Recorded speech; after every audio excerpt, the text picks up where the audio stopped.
تاریخ کو مزید 50 کروڑ ڈالر یعنی 50 ارب روپے سے زائد کے غیر ملکی بانڈز عالمی مارکیٹ میں بھاری اور غیر معمولی شرح سود پر فروخت کرنے کا فیصلہ کیا تھا۔ یہ بہت اہم فیصلہ تھا جو گزشتہ ماہ سامنے آیا تھا، اور اس کے بعد یہ بات سامنے آئی تھی کہ اب یہ بانڈ جو کہ اس وقت اس کے بارے میں بے انتہا سوال اٹھائے گئے تھے، اس کی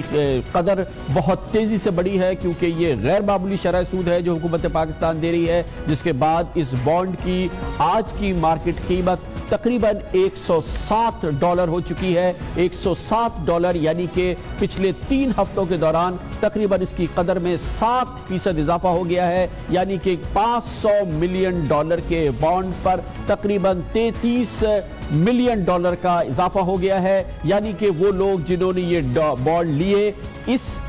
3 ہفتوں کے دوران اگر چاہیں تو $33 ملین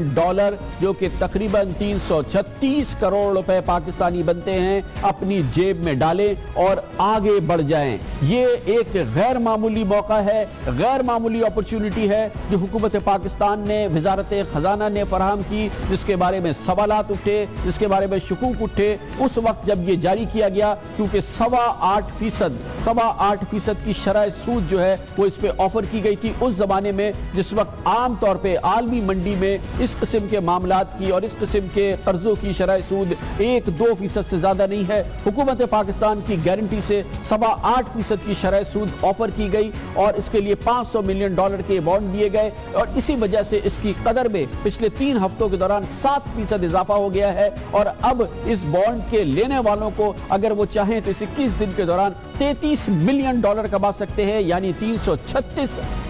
336 کروڑ روپے کما سکتے ہیں اور اپنی جیب میں ڈال کے آگے بڑھ سکتے ہیں۔ اور یقینی طور پہ ایسا ہوا ہے، ایسا ہی ہو رہا ہے، کیونکہ اس شرح پر بھی $107 پر بھی آج اس کے خریدار اس شرح سود سے کہیں نیچے تقریباً 7% پہ لینے کے لیے تیار کھڑے ہیں عالمی منڈی میں۔ یہ ایک ایسا معاملہ ہے جس پر ہمیشہ سوال اٹھائے جائیں گے، جس کے بارے میں شکوک و شبہات اٹھائے جائیں گے، کیونکہ اس سے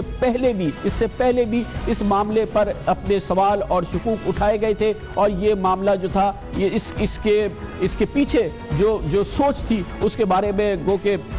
ریومرز آئی، افواہیں آئی، ہم اس پہ نہیں جانا چاہیں گے، لیکن یہ بات بالکل یقینی ہے کہ یہ جس طریقے سے یہ چیز کی گئی، پاکستان نے جس طرح سے اپنے یہ بانڈ ایشو کیے اور جس شرح سود پہ ایشو کیے گئے اس کا رد عمل یہی ہونا تھا جو کہ اب ہم نظر آ رہا ہے۔ اور اس کا مطلب یہ کہ جنہوں نے یہ بانڈ لیے، جن کے نام سامنے نہیں آ سکتے کیونکہ یہ معلومات خفیہ ہے، یہ صرف 3 عالمی بینکوں کے پاس معلومات ہے جن کے ذریعے یہ بانڈ ایشو کیے گئے، یعنی ڈوئچے بینک، سٹی بینک اور اسٹینڈرڈ چارٹرڈ بینک، جن کو کہ یہ ٹھیکہ دیا تھا حکومت نے کہ ان بانڈز کو ایشو کرے، اور اس کی معلومات کہ یہ بانڈز کے ذریعے لاٹری کن کی کھلی ہے، کن کے پچھلے 3 ہفتوں کے دوران صاف کھلے $36 ملین یا 336 کروڑ روپے بن گئے ہیں، یہ معلومات انتہائی خفیہ ہے، یہ ہم تک نہیں اویلیبل ہے، لیکن جس طرح سے یہ کام پورا ہوا ہے یقینی طور پر اس کے بارے میں ہمیشہ سوال رہیں گے، اور یہ ایک معاملہ ہے جو کہ تفتیش طلب ہے اور تحقیق طلب ہے۔